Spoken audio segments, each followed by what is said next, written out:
Now, something else has been going on. I'm sure that most of you are aware of, and it's an incredible thing has happened.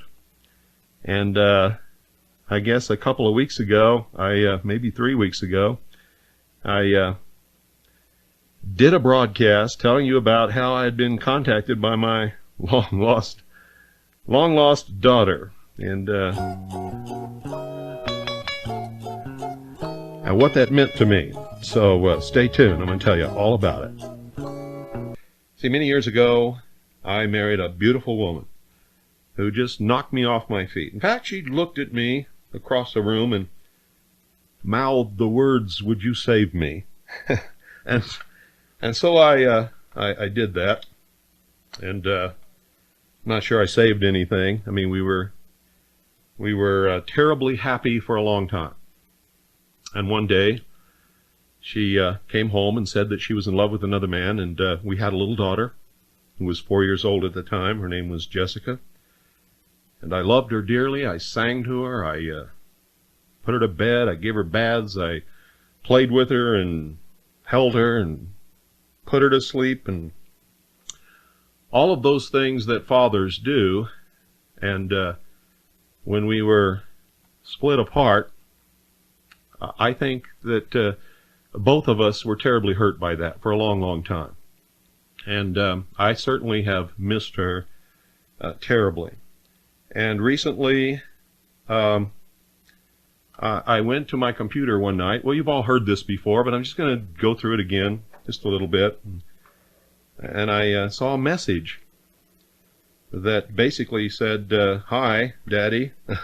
I guess the best way to say this, or to words to that effect, is "I'm your daughter." And it's been quite an experience ever since that day. And on Saturday, well, to me, a miracle happened. And when I say miracle, folks, I'm not kidding. I mean, it just really, to me, was a miracle. And I still think it's a miracle. I'm not sure, what all to say about all of this, because there's so much emotion involved and so many good things. And but to me, it was kind of mystical. It was incredibly fulfilling. It's a healing process for me that is plugging a lot of holes in my chest, believe me, and making me whole once again. Because for a long time, I wasn't myself, and you know that. You've been through all this with me for years, 9 years. You've been listening to me rave on. So, and most of you know me probably more than you know a lot of your best friends.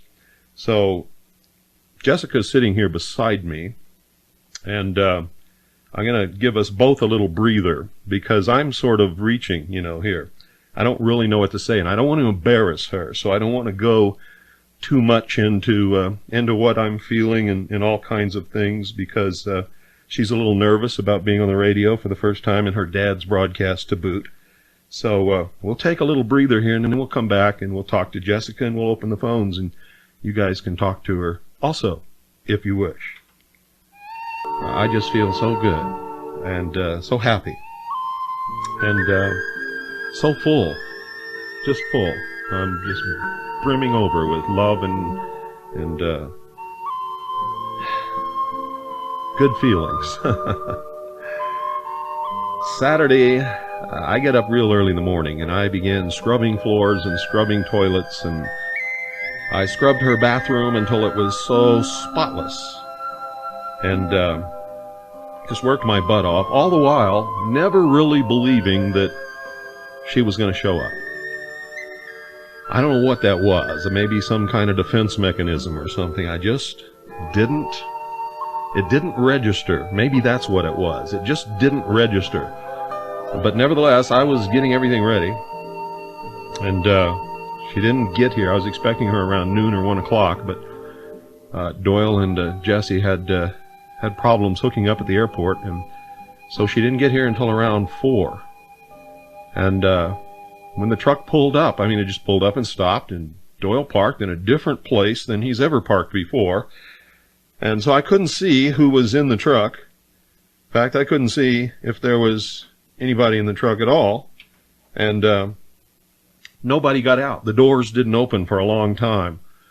And finally I went outside and went up to the truck, and all of a sudden the door popped open, and out stepped this very tall, very beautiful young woman, and she just rushed into my arms, and I almost lost it, folks.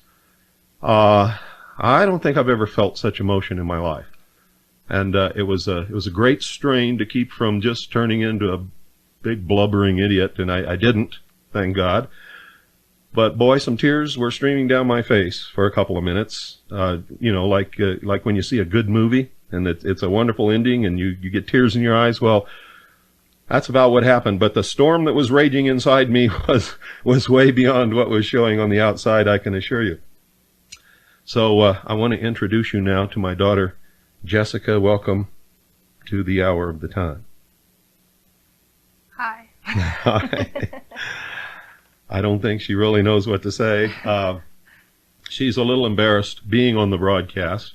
Have you ever been on a radio broadcast before? Oh, all the time. All the time. You want to tell us about your trip out here and what happened getting up here? Well, I rode to the airport with my pilots, who were talking about how they'd been at a bar the night before. And I got on the plane, and I was very, very, very nervous. I felt as if that 2.5-hour flight took about 7 hours. Finally touched down in Phoenix, and I had no idea how to approach the person who was supposed to be waiting for me at the end of the walkway, which didn't matter because they weren't there. So we spent about an hour running around the airport, passing Doyle, it turns out, about 7 times. Finally found him, and got in the truck, and drove 4 hours with no air conditioning here. And which is not bad up here, folks, but down in the valley it's terrible.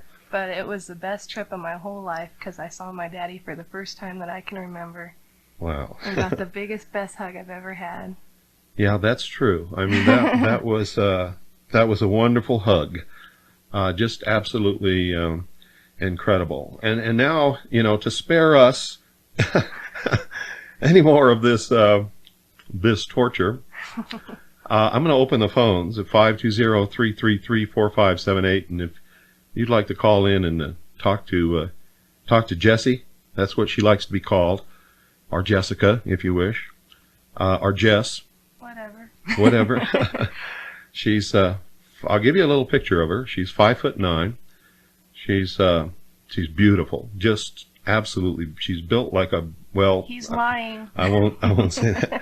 She's got beautiful long brown hair and the biggest, most beautiful smile I think I've ever seen.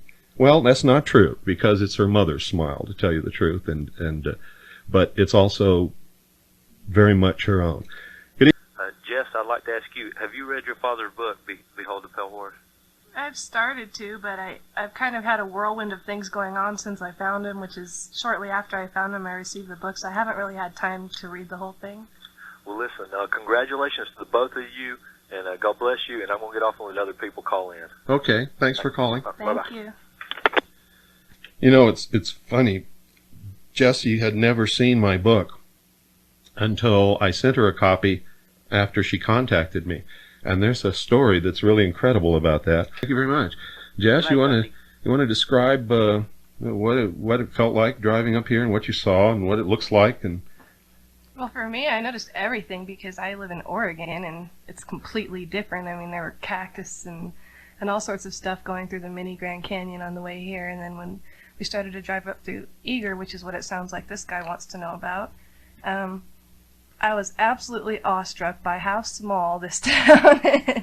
It's very, very tiny, and it's really, really pretty and really adorable. There's great views from all sides. He showed me this morning, he took me outside of his house and showed me the valley, which is the town of Eager, which surrounds the hill he lives on. He lives in the very center of it. And if you stand outside and look in any direction, you can see the whole town, and it's just beautiful. It's like patchwork. And it's like he's in the very middle of everything, the only house on the top of this little hill with a red dirt road leading up to it. It's pretty much all I could tell you. Okay. Thank you. 520-333-4578. And you can see many miles in every direction, not just the town, but way, way far off. And in approaching the valley from any direction, you can see my house if you just know where to look.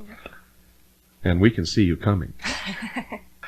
I got to tell you, folks, this has been a long time coming, and tell you quite frankly, I never thought that it would ever happen, and didn't want to delude myself or fool myself into thinking that it was ever going to happen, and so I just really didn't think about it very much. Of course, every once in a while I would dream, but this is nothing like any of the. This is much better.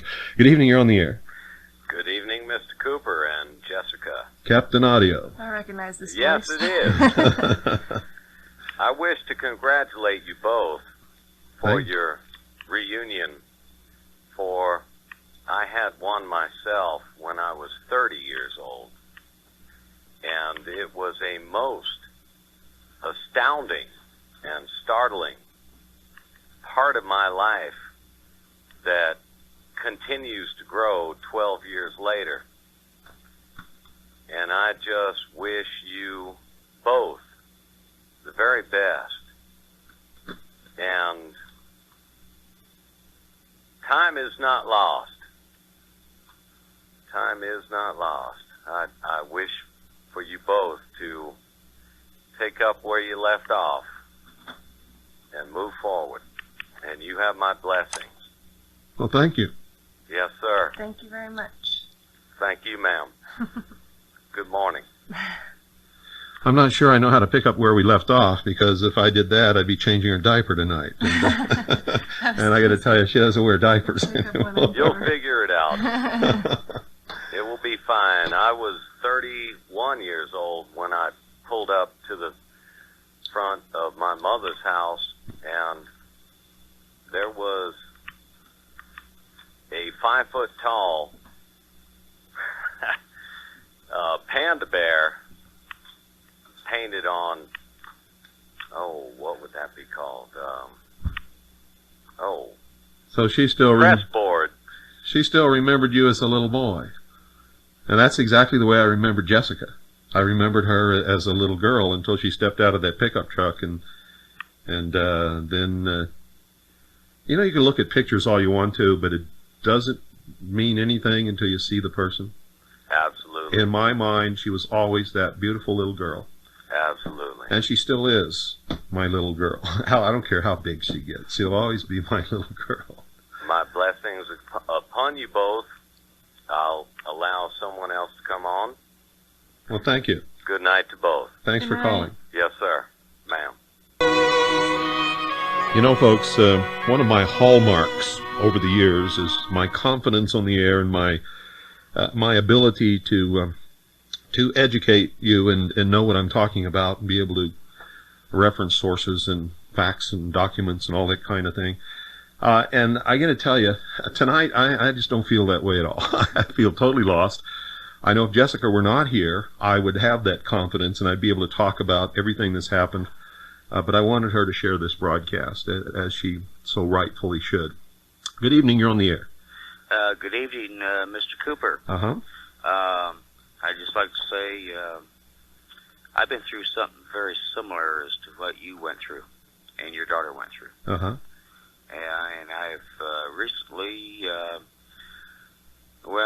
got reacquainted with my daughters after 10 long years. Daughters, plural. Well, that's fantastic. Yeah. I want to share with you that, there's a very, very special love between daughters and daddies. Yeah, well, I'm aware of that. Oh, yeah. And I pray God blesses both of you. I think he already has. Yes. And I feel blessed, as a matter of fact. Well, you should, because you are. I've listened to you for many years. I've never called you before. But after what I've been hearing in your broadcasts for the last few days, I just felt moved to give you a call and tell you that, well, hey, your daughter must love you very, very much. Yep. I know you do, Jessica. I know you do. And it's been a lot longer for you, Bill, and Jessica, than it was for me and my daughters. Well, 10 years is a long time, and I'm sure the pain and the heartache that you all suffered was equal to, or maybe even greater than what we went through. Maybe, maybe not. I don't know all your particulars. You don't know all mine. But my heart goes out to you. My prayers are with you both. Well, thank you so much. Thanks. And God bless both of you. Thank you. You too. You're welcome.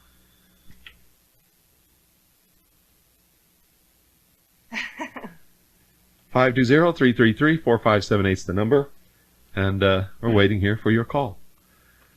And you got to call because I don't know what to say. I really don't. I am just overwhelmed by the whole thing, and Jesse and I have been visiting and talking and just being together, basically, and it's just been the most wonderful thing. Just to be with her. Sometimes we don't say anything. We just are with each other, and that's truly a most wonderful feeling. Just knowing that she's there, I got to tell you.